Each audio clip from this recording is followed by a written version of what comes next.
So I listened to the episode that we recorded about abortion, the third um, take at that, and Yeah.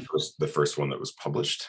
And yeah, I think it was stronger in a lot of ways than the first two, and yet I find myself being pretty critical of how I showed up, Hmm. and realizing, at least in the first part, that you had a lot of space to, I think, really clearly articulate what you stand for and why.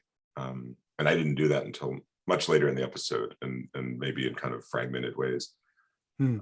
So yeah, but at the same time, I'm also of a mind of, well, it is real. It is where I am, and part of this whole expedition for us is to fine tune our thinking, sharpen our swords, and not necessarily in the headbutting of debate, but in the camaraderie of dialogue, and saying, Hmm. so it is all helping me learn and grow in very real and meaningful ways, and for that Yeah. I'm grateful. And the reality is, I don't think it's a funny analysis of fear for me, which relates to a lot of the things we've talked about, and certainly just human fear. Yeah.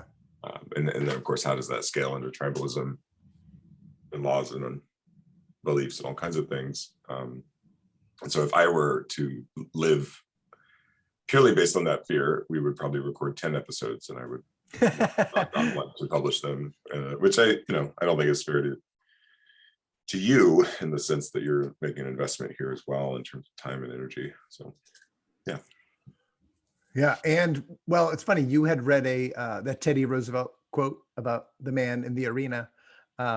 Key to that, the man in the arena is, the one who's sweating is the one that certainly Teddy Roosevelt would admire, as opposed to the critic writing about the performance in said arena, the armchair quarterback, the Monday morning quarterback, whatever, the talker, not the doer, or even maybe the not even talker, is the arena is a key element to that. And an arena is a public forum. So the public foruming of our efforts, I think it's one of the genius things about podcasts in general, is enabling, and even social media, for good or bad, enabling people to get in the arena. It is an arena. It is when you make it. And of course, I'm an actor, so to me, performing by myself is rehearsal. It's not the thing.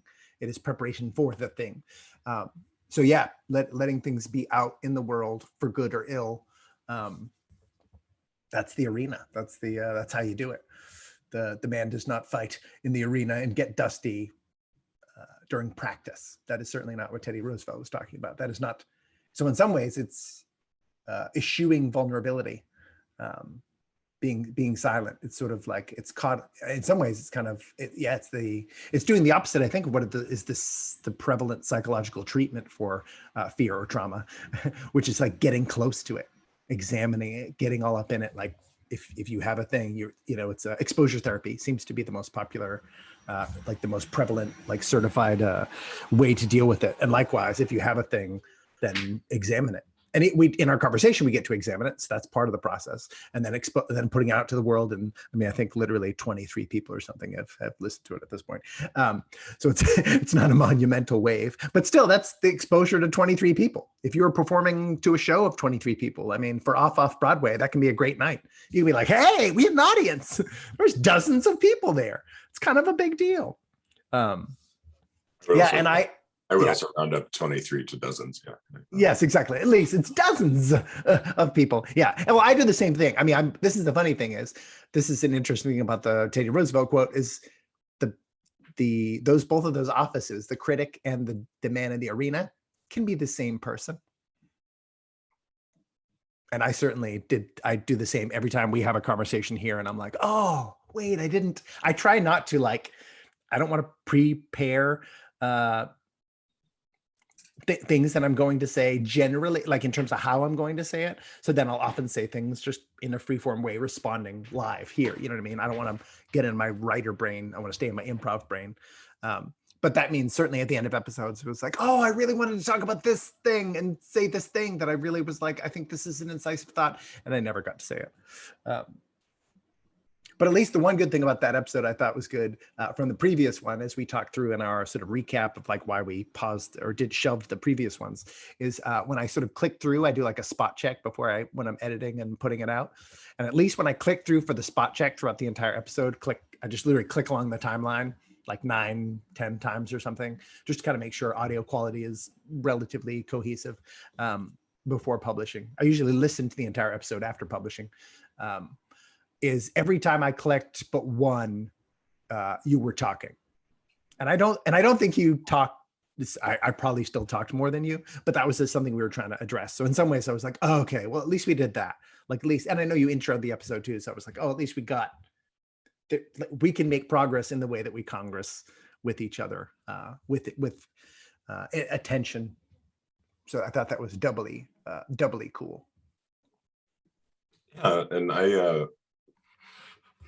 no, it did feel more balanced in that way. And I had opportunities to come in more, and just noticing, when do I go abstract? When do I not address something you said directly that I don't agree with, or, so I'm noticing those things. And interesting. I'm often feeling like kind of in a deficit energy, because you do a lot more, direct research than I do. And I just have to lean into that. Well, that's not me, and that's not. I don't know. That's just we'd have different ways of approaching the world and the information, and I have I would call it like a more intuitive approach. Absolutely, that's exactly what I was going to say.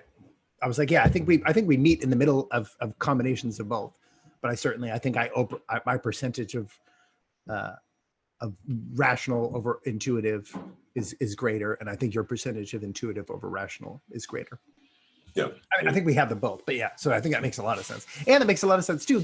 I want people to hear this who are listening, who maybe feel combative towards this entire conversation potentially. Is you can walk away having no reason to think or hold the position that you have, and still feel like you have to hold it. And that is, I wouldn't say you should go, well, I'm right. You shouldn't assume you're correct, but you should at least assume that is a reason in and of itself to hold a position. You know what I mean? And I say it as a dominantly rational person, that if you have it, you're like, ugh, because ultimately down to the core, even if it's not foundational, how we arrive at conclusions, there is a little bit of a follow your gut that we cannot ignore or pretend doesn't exist. I think, you know what I mean? That gets a little too all or nothing when you're like, intuition must be overruled by rationality. You're like, well, I think, to me, yes, in the final analysis, that's what I would do. But they have to both be in the room sharing their thoughts. Like I was just writing about the heart, the throne room of the heart, biblical speech. The heart does not mean what you want. It doesn't mean your intuition. It doesn't mean your feelings. I think actually like the liver, or splagnon, I think it is, like the liver, the kidneys or something in biblical language means the feelings. But heart means the center of the self. And I always think of that as like a throne room with all the counselors around it. And rationality, or your mind, is there. Memory is there. Emotions are there. Intuition is there. Like they're all there advising you. And I think these are all legitimate and interesting ways to walk through the world. Yeah, well, I don't know if this has come up, which is kind of fascinating, but there is some really interesting research around like how we make decisions, and we can now measure that it's the emotional center of the brain making decisions, and then the rational part of our brain rapidly, like within milliseconds, finding explanations for those decisions. And one of the demonstrations of that was people had brain damage in the emotional center of their brain, and they would just ask them to choose between a black and blue pen, and it would take them like an hour. Like, so it's fascinating, like how like whether people own their rationality like you do, or whether a lot of us just think I'm making this decision based on rationality and logic. Like that's just not always true. Maybe rarely true. Yeah, I think it's like interwovenly true. But I think there is a difference between just making a decision like that, kind of almost as a like a consumer decision, and then the ethics of how we are together as a society and as a species, which is more of the realm we're going into. Yeah. Well, let's continue to look at this question from both of these analyses. This is Totally Classic. I am Brendan McNamara. And I am Andy Swindler. Said the whole name today. This sounds very important. We are examining the central question: is abortion ethical? This is part 2 of that conversation. I think we can kind of zoom in on hopefully on the actual question. It's not that last episode was all meandering. It wasn't. I think it was trying to address, I think, a lot of questions that I thought people would be like, why are you examining is abortion ethical? You should be talking about A, B, C, C, D, etc. This is the fundamental question. And I wanted to address all those and why, for me, those aren't the fundamental, but the fundamental question is the question we're examining, or else why would we examine it? Indeed. And once again, Brendan has, I think, offered a pretty balanced outline for this today. And maybe one reason we stayed more balanced in terms of airtime was that I led us through it. Would that be okay for me to do that again? Absolutely. Yeah. I am far less organized. So go ahead. Well, you're the one who made the outline. Yeah. But it is intriguing, I guess, as another kind of piece of commentary. Some people perceive me being in like an interview position as giving you a platform. I think you said once that, asking questions is the ultimate power. and so, there is a power to, like we were just talking about this Senate thing, which there'll be another episode, I'm sure. A senator interviewing somebody, and there certainly are power structures related to somebody sitting up high and asking somebody questions, from a seat of power. Well, especially because I feel as a people pleaser and a performer, and someone who likes answering questions, when someone asks a question, stranger, enemy, whoever, I feel duty bound to answer that question and to answer as many questions as they ask until the point of like, oh, now you've been abusing me for 35 minutes saying mean things while you ask these questions. Eventually I will walk away. But it takes, I literally have to overwhelm my intuition. I have to ignore my intuition, which is it is appropriate and kind and humane to answer questions. So for me, it is like, I don't know. It's like when people ask me questions, it's like Wonder Woman, her lasso of truth. There's the lasso of truth on me. And I'm like, oh, I better answer. I have to answer their question. This makes telemarketer phone calls very difficult for me, you might imagine. Well, I think I can relate to that.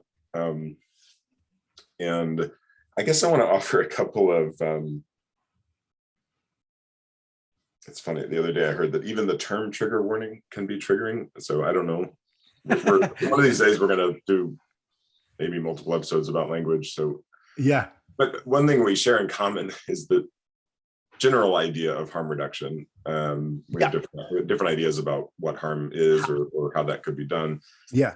Or why. But I feel like I want to just at least notify folks that this episode will address topics such as obviously abortion, as Brendan said, and then specifically looking at, is that murder or killing is going to be one of the first questions. Looking at the harms related to that, hopefully in a fairly balanced way. And then obviously we're two men talking about that. So, if any of those things you feel like would cause you harm to hear about from us, then we would not be offended for you to just move along. And of course, we invite you to stay in it with us because we're here in the arena and we don't think these have obvious conclusions. That's why we're in it. That's why this is literally the fourth conversation. This is just 9 hours of, and that doesn't factor in the many, many hours we spent texting, or for me, I've been talking about it people for 30 years. So it's a little complicated. Okay. Yeah, I thought can we define it as murder is killing, as you brought up, and I was just like that. I think that might be a helpful thing for language, sort of proceeding with a mutual language understanding as we sort of talk through it. Because I was like, I feel like came up not a bunch, but a little bit in our last episode, and I was like, we should probably like figure that out for the cohesiveness of our conversation. I don't think we need to spend a ton of time on whether it's murder or killing. Yeah. So I have a couple. So one of my reactions is like, I feel like the word migger, I don't know what that word is. Murder is incendiary and potentially triggering. And that's, I don't know, maybe my own projection. I think that is some of the feedback we got from earlier episodes. Yeah. So I want to put that out there. And, you know, I'm curious, I think you have a pretty distinct, just empirical definition of those terms, even if we stepped, not limited to abortion, right? Just murder and killing. Like, well, what are the definitions of those terms? Yeah. And I think it's fundamental to the entire abortion conversation. And so it's one of the things we talked about last time was like, I don't think it's reasonable or intuitively appropriate to not discuss abortion as killing. And I think this is where we've spent, I couldn't even tell you the tens of thousands, hundreds of thousands, millions of hours arguing about this in a way that's not, it's not real. It's like, it's fictional. It's the cessation of human life. Cessation of human life is not always ethically wrong in classic ethical consideration, as well as just reasoning through it or intuiting through it. I often, I say that out loud because I am, as I've said on this, and I want people to understand this, I am not opposed to capital punishment. I don't like it. I'm also kind of open to the abolition of capital punishment. I vote. The last president I voted for was anti-war, anti-abortion, anti-capital punishment. What was his name? I can't even remember the president I voted for in the last election. It's pretty hilarious. Brian Carroll, I think his name was Brian Carroll, something like that. Anyway, but I do believe capital punishment executed properly is an example of killing. Killing, I would say, is essentially justified homicide, justified cessation of life of another human being. I tether that to, this is my definition, then you can share yours, volitional harm offered by the person you're killing. Murder to me is the deliberate cessation of human life without volitional harm offered. Now, there would be obviously rare exceptions to that, meaning if, I don't know, remember Genghis Khan used to remember, like everyone knows this story, but whatever. Genghis Khan, I remember at one point reading that he set up this platform. He had his like followers, his like army build this giant platform, and they set up like a dinner on it. And he and all his generals or whatever sat on this platform and dined. And then he put layers of his enemies living under the platform. And there was spikes, I think, too. So they literally like sat on a floor and his enemies were under the floor, and as they ate, they were slowly crushing and asphyxiating people underneath him. Very creative, ethically heinous. However, I would consider that murder, for example, because they weren't in combat. He may have considered that killing because they were people who represented a viable threat to him. The people in there would have had to deal with some circumstances where if someone could figure, like someone was squirming on top of them and they're like, I'm going to die, someone may have adjudicated, well, this person isn't volitionally attempting to do me harm, but their actions are causing me harm. Therefore, maybe I'm going to choke that person out and kill them. So they stop wriggling. So I live for another 3 to 4 minutes or whatever, and I can move their body off of. And I know that's I wanted to use a real world example. I understand, but I would say generally, almost statistically all circumstances, that would be my definition of murder. Who knew? I did not know I was going to talk about Genghis Khan today. Right. No, that's a vivid example. Yeah. Okay. That's helpful for me just to have the definitions. Yeah. Well, that's my understanding. Yeah. And well, sure. And I'm happy to run with that because I looked them up as just like, yes, let's use that language set. And then, yeah. I mean, I don't know, to me, like relating that to abortion, can we define it as murder or killing? I feel like maybe more than answering that as a question, that feels like what the whole rest of it, that feels like a framing. or Oh, interesting. Oh, sure. Yeah, yeah, yeah. Well, well, actually, but then how would you, like, you don't, not without looking it up. I'm saying my definition of murder is absolutely an amalgam of literal definitions that I've read and also just cultural, my perception of cultural understanding and my own, like, trying to make it as succinct as possible. Do you have even just like a cultural thing of how would you generally, in and of just from your own cultural understanding, like what would you consider like the simplest definition of murder? A large collection of crows.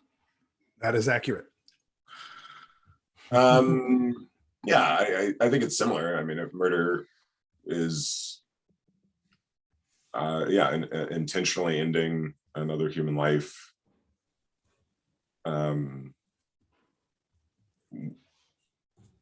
that yeah is not objectively justified. That makes sense. It feels compatible, Yeah, compatible. Yeah, yeah. I think all I did was add the, like, I think my best understanding of what that justification would be. But for me, again, it goes volitional. But I'm also, of course, parsing my definition specifically for this conversation. So, well, I think is the whole point of this part too. Is well, yes. Is it justified? Yeah, yeah, yeah. Sorry. Oh, yeah. You're leading us through the outline. Yeah, and I'm noticing, to try to just really pay attention and sort of, I don't know, grow in real time. I guess we're all doing that. Grow publicly. I'm wondering if I'm avoiding saying my own, current thought about that. So I think at this point that we are ending life. We're certainly ending the potential of life. And I, based on, what we talked about in the last episode, decided not to really even question necessarily when life begins in the context of this conversation. So to me, it is, I think, falls into the killing category for the sake of the pregnant person, which is also an interesting language shift for me. Having looked at a few, actually, well, it was that interview. We'll just tease out. We'll show that another time. Yeah. Questioning the language around, I've been saying pregnant woman, but in the context of a trans man who could still bear children, I'm going to adjust that language to pregnant person, just to try to keep myself up to date and everybody else anybody who's following along or cares. So yeah, that's my take on it. I think you have the other definition, correct? Wait, the other definition in regards to what? Sorry, that I probably it's okay. Got us a little lost there. No, it's okay. Do you believe abortion is killing or murder? Oh yeah, no, I think it's certainly murder in statistically all cases, and I say statistically all meaning there is absolutely a variance, and state laws in the United States reflect this, and I'm okay with that. And I say that as an abolitionist. I think I said this last time too, where there are cases where it is, and this is why I brought up the Genghis Khan example, where it is, where an abortion can be done to preserve the life of the mother. Not the welfare, not that would not be appropriate. That's not an appropriate reason to murder, for quality of life, for emotional calm. But when life is threatened, I think generally that's kind of where we adjudicate as a society. And that's where I adjudicate, where someone can continually and unknowingly cause you such harm that you will die, at which point murdering that person, I think would qualify as killing. That would be the rare outlier, overriding my definition of murder as volitional, meaning someone is continually enacting, whether they're volitionally meaning it against you, but they are doing an act that they desire to do, in this case, to continue to live. So someone's continual existence will cause your death. And that's why I thought the crushing example was a good one.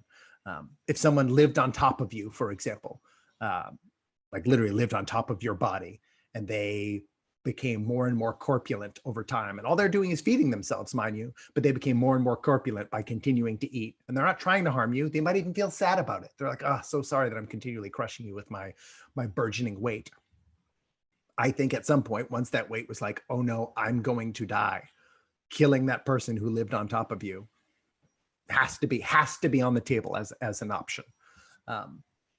But I just think, as with all circumstances, you just have to adjudicate that, and I would adjudicate that as a rarity. So yes, I would say exclusively abortion is murder is a completely rational statement. But obviously, I just went way too long into the very rare and unusual exceptions of that.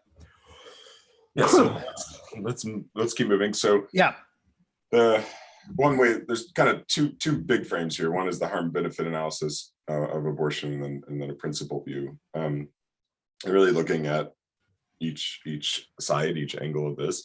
Yeah. So in the harm benefit analysis, first we want to look at the harms of abortion, both individual and social, and then the benefits of abortion, both individual and social. Yeah. So to me, the harms coming to mind,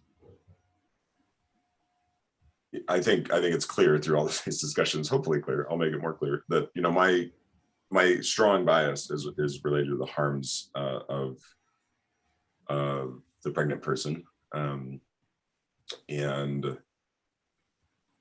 part of the reason I'm pro-choice and believe in legalizing it is I perceive that abortions are going to happen no matter what, and that there is harm. There's an increased likelihood of harm to the pregnant person if they're not able to do that in a let's say a medically sound way.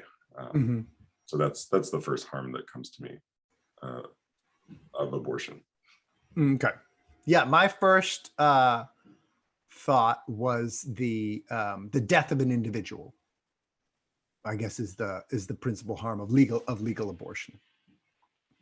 So you're killing a person, or killing a living human, which is, I just mean person in the colloquial sense, because I refrain from, although we can have it, I refrain from relativist conversations around persons, because I think I just don't believe in that principally.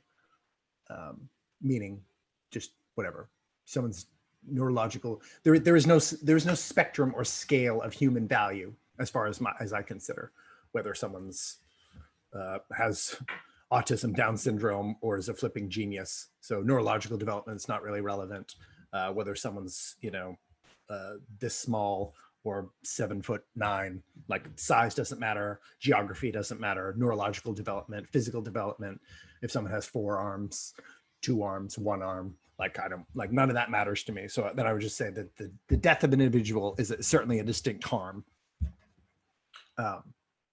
Yeah, and maybe to make mine a little clearer, I think I found a way to sort of land in the middle of these, but so in a way I was speaking kind of to the benefit of legalizing abortion. Yeah, I think you were speaking more of the benefit of abortion. But the harm, it's the harm of sort of not doing abortion in a harm reduction way. Yeah. Well, if you want to, let me instead of, because you know what I'm doing? I think basically you skip to the second part of the outline, the benefit of abortion.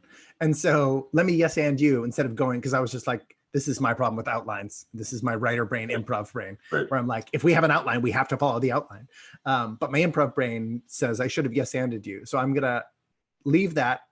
Go ahead and in my mind, in your minds, everyone, take the answer I just gave and put that in part 2. Let's start then with benefits of abortion. So benefits of abortion, which you've already addressed, which would be harm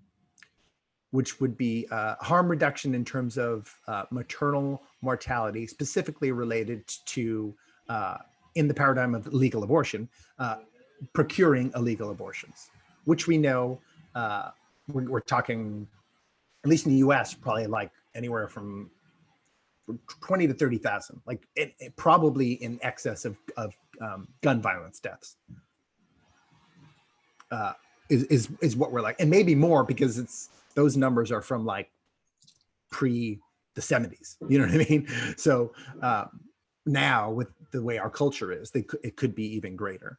Especially there's a ton of stuff going on that I think is super ethically problematic, where a lot of people are basically saying, "I'll aid and abet abortion" is a new, like, very popular sort of stance to take, which is hilarious because they're recognizing it as a criminal act, but I think it's done in like a "we're outlaws" sort of way. So I get that, but a lot of that has to do with medical, like taking pills and drugs and stuff, and shipping drugs across state lines, and I think that is such a bad idea. That is but again, this is getting to the harms. But okay, so I want to talk about it because this is a medical procedure we're talking about, right? This is surgery of some sort. Anyway, but this is my difficulty. We keep going back and forth, and I'm doing it too. Okay, a benefit of abortion: individual and social. Government absence from individual decisions. As a libertarian and as a believer in the principle of individual sovereignty as a key principle for any proper society, regardless of how it's structured, that the value, and I don't think, like, for example, ants don't think this way. I don't think China is that into this concept. So I know this isn't the whole world, but I think it's right that every individual has some significant degree of individual agency, dignity, sovereignty, whatever. And so illegal abortion means that's yet another area where the government, the state, whatever, let's call it the state for terminology's sake, where the state is then imposing on individuals. So I would say that's a benefit of legal abortion.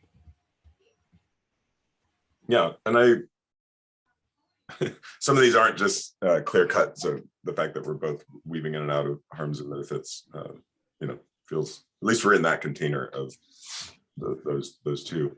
Yeah. So I agree with that. Yeah, absolutely. I think that's even the principal argument that I would come back to. Yeah. Of the agency of the pregnant person. Yeah.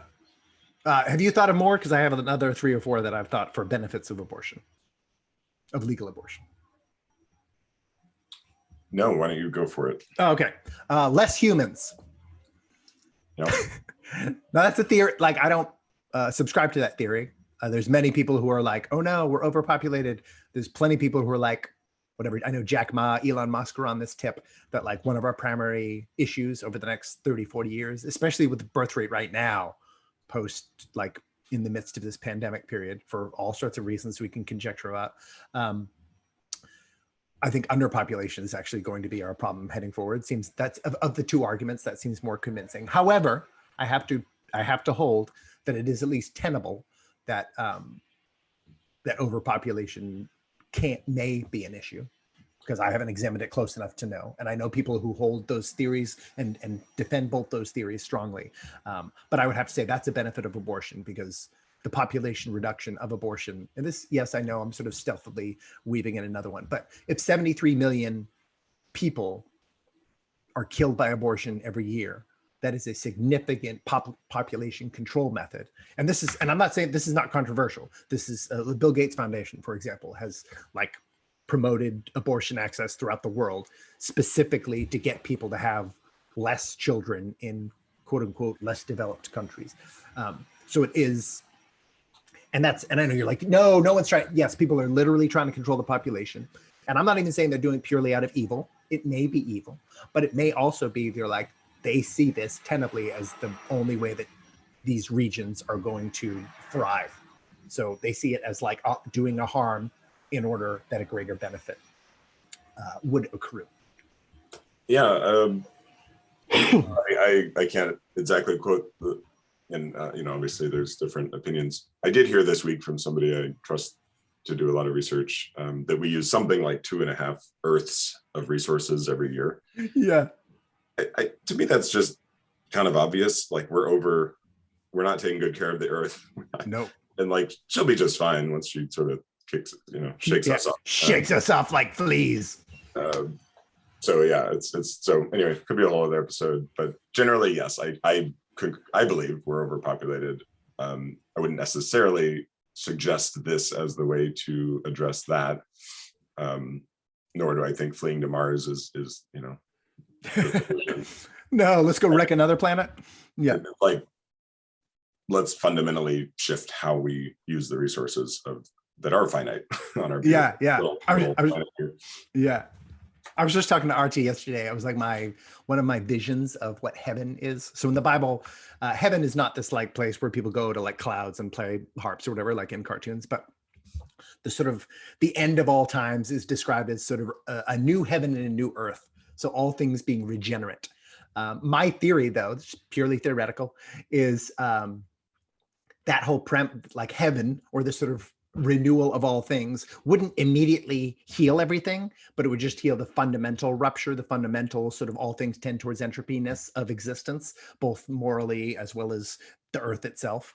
And then I think we would spend the first maybe couple thousand years of eternity like fixing creation, like fixing the earth. Like we're gonna be the cleanup is going to take thousands of years of concerted effort, and I'm excited about that. I picture like swimming in the ocean with a whole bunch of people, almost like, you know, people jump out of an airplane and like hold hands in like a structure. I picture that in the ocean, and we're all like collecting like plastic matter and stuff, and then we'll be bringing it to other groups and then making cool statues out of it and stuff like that, or dwellings or whatever. So yeah, less humans. A third one, and I know I say all this. This is not a trigger warning. This is for all my pro-life people, and this is, I don't care whether you're triggered by this. Meaning I want you to be triggered. I hope this triggers you, and I hope you keep listening. Please draw close to your trauma. That I am pro-life, and I have come up with as many things as I could to say why abortion is a good thing, because I want to treat this seriously. So be triggered away, my pro-life brethren and sistren. The eugenics statistically convincing aspects. Oh, that's what I wrote. Okay.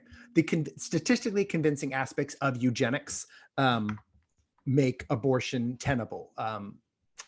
For example, Down syndrome has been, I think it's Iceland, has been eliminated in Iceland. So people born with neurological difficulties, let's whatever call it, have been eliminated. So that eliminates the quote unquote, I don't consider Down syndrome people a problem, but you do have to understand there is a pragmatic, we're looking at that from a scientific point of view, which has no morality. Science and morality, science has no reference for morality, but if you're looking at this a pragmatic point of view, the convincing aspects of eugenics, meaning if you can abort humans who wouldn't benefit society, if you can, or statistically speaking, would be likely to suffer calamitous ends, crummy lives, be a drain on systems, a drain on their family, whatever. I mean, this is essentially the justification premise for abortion generally, right? Is like,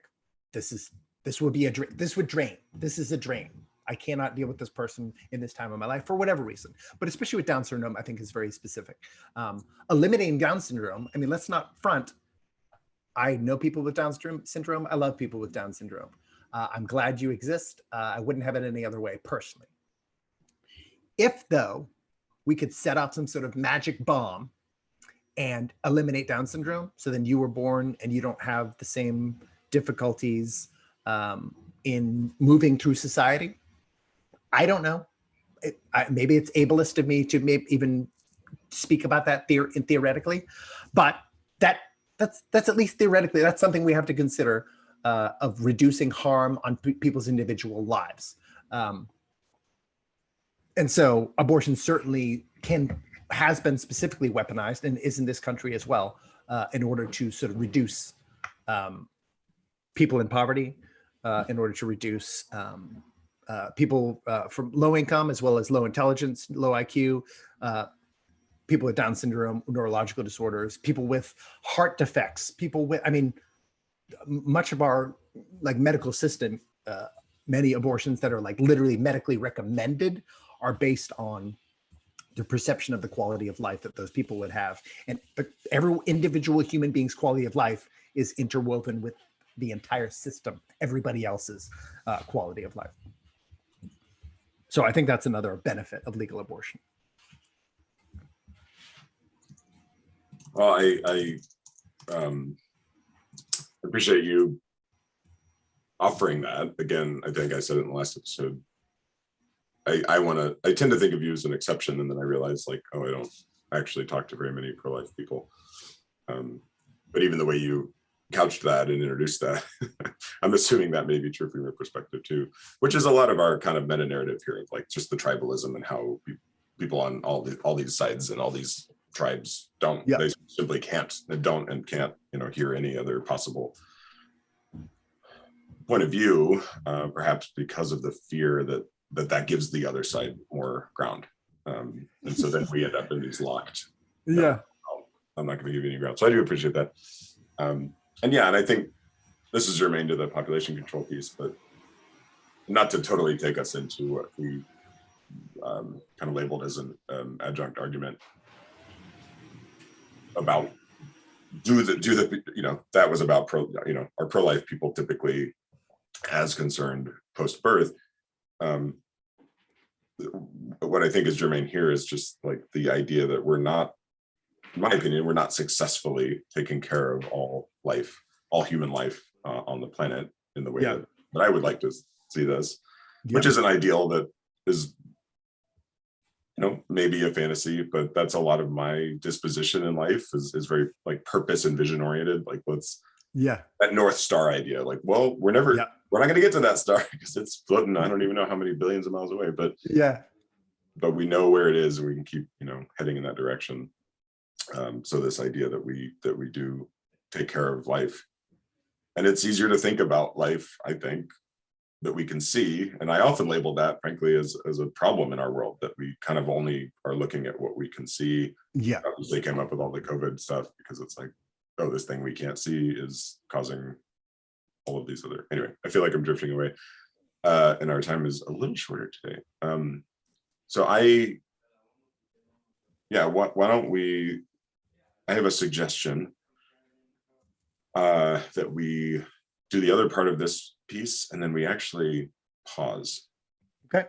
And we might, for the first time, combine 2 recording sessions into one episode. Oh yeah, potentially, yeah, or just do 3, whatever.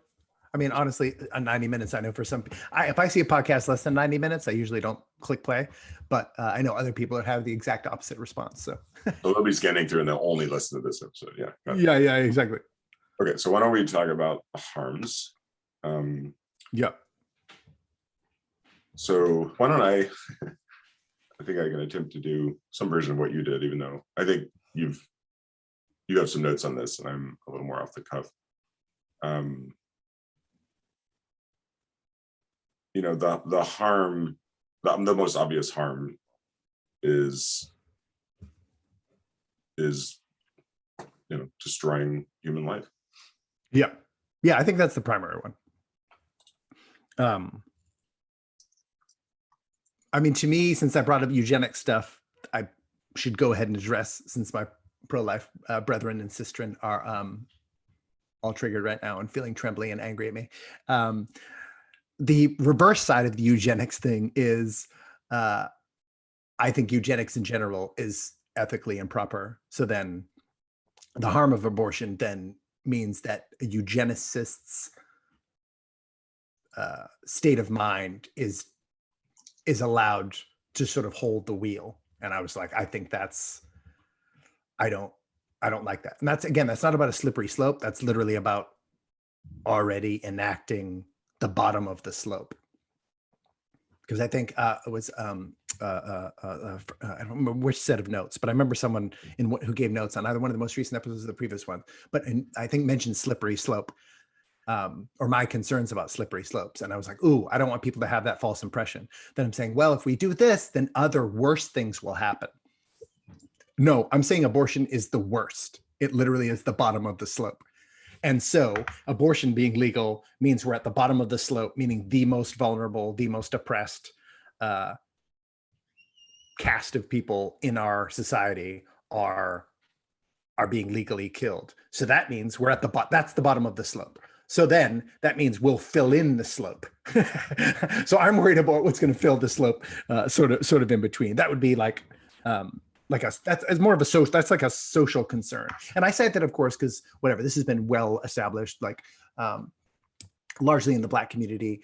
Margaret Sanger, founder of Planned Parenthood, for example, who conduct of literally millions of abortions, or have conducted literally tens of millions of abortions over their history, was founded on eugenics principles of eliminating, and again, has pragmatic purpose. That's why I mentioned it in the benefits.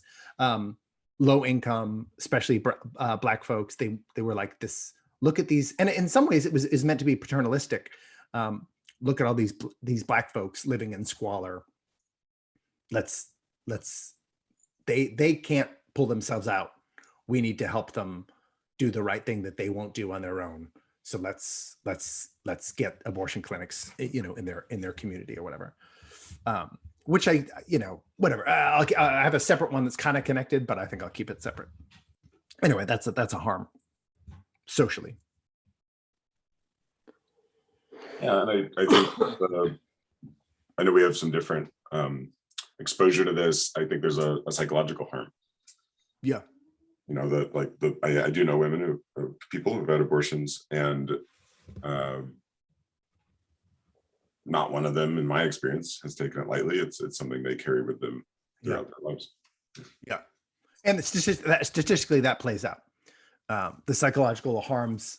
There is an increase of psychological harms, depression, suicidal ideation, et cetera, from for women who have had abortions. And I'm sure people can analyze that to death. I'm not there. Yes, there are multiple causations as to why those things would occur. And you could be like, well, that's because they're shamed or whatever. Flipping, you don't know, I don't know. All I'm saying is psychological harm is increased. And so that is what's going on. Less humans, but we've already kind of talked to less humans can be a harm if underpopulation is our problem. If those theorists are correct. Oh, I wanted to run this one by you. I would say systemic racism is enacted. And so we're allowing, I don't even know if systemic racism exists, but if it exists, again, I want to play on theory and practicality with all these harms and benefits. If systemic racism exists, it is being enacted certainly in the abortion industry, in the practice of abortions in the United States of America, since it has specifically race-based eugenic foundations, overtly, not even just those people also did racist things. No. It literally it was stated that way, and it played out that way, where more, Black humans have been killed or murdered, depending on your killed by abortion, in the United States since 1973. Then Black humans were taken and moved across oceans in the Atlantic slave trade. So we'd lapsed that, which is to me, that's a stunning. I don't bring out too many statistics or whatever in this show, but to me, that was a stunning statistic to discover that it's over 12 million Black folks. And that's we know that was intentional in terms of at least its foundation. So then I was like, so then where are we strengthening something we want to get rid of? Yeah, and I want to look at more of the, I guess, more contemporary phenomenon or research that you are pointing to there. Because it's often in the circles I'm in, it's often posed the other way, which is that we're taking away rights, that it's often underprivileged folks, lower income folks, Black folks, who don't have access to all kinds of health measures and in the U.S. And a higher maternal mortality rate. So that's I think something I want to unpack more. But the one that I would relate it to that is clear to me is that with chattel slavery, that I know there was a meme kind of comparing women to cattle, and to me that did happen, right? It was forced impregnation of enslaved Africans. So that I think to me is part of what is being fought against here, at least ideologically. That may flip us more into the principle category. That's alive for me in this, that we have a not so distant history of forced impregnation. And then systemically making sure there's more sort of in some ways continuing that tradition by just changing the game. If you can get keeping the Black population low enough so that they're not a threat to rise above the systemic racism, potentially, theoretically, of the prison industrial complex. And then if you can get them devaluing themselves by killing themselves disproportionately, meaning this is the whole point of introducing crack into Black neighborhoods, is and likewise abortion is the same thing. So if you can get them killing themselves, then you can kind of keep them there. So yeah, I would consider it certainly an explicit continuum by the same types of people. You know what I mean? So then it seems, I mean, in some ways it seems really savvy. It's a pretty savvy move if you can kind of get people. And listen, what some people would suggest that capitalism, basically coercing a slave force to move into the current capitalistic state, is just going, oh, okay, we can't do it that way. How about over here, where we empower you to do similar but different thing? It's going to cost more, but it's not that far off. And I'm not violently anti-capitalist, but there's something there, folks. So I need to bring us to a close. Okay. Which feels truncated, but did you have a lot more on that list, or does that feel like a decent place to end? I got 3 more on that list, and then 1 more on the benefit of abortion. But we can. Can you just mark those? I feel like it's impossible for us to list something without unpacking it. So okay. Can you just somehow keep track of those, and we'll pick it up from there? So doing it right now. All right. Love you. See you soon. I love you. Can't wait, although I can, to talk about this more. Bye. Bye.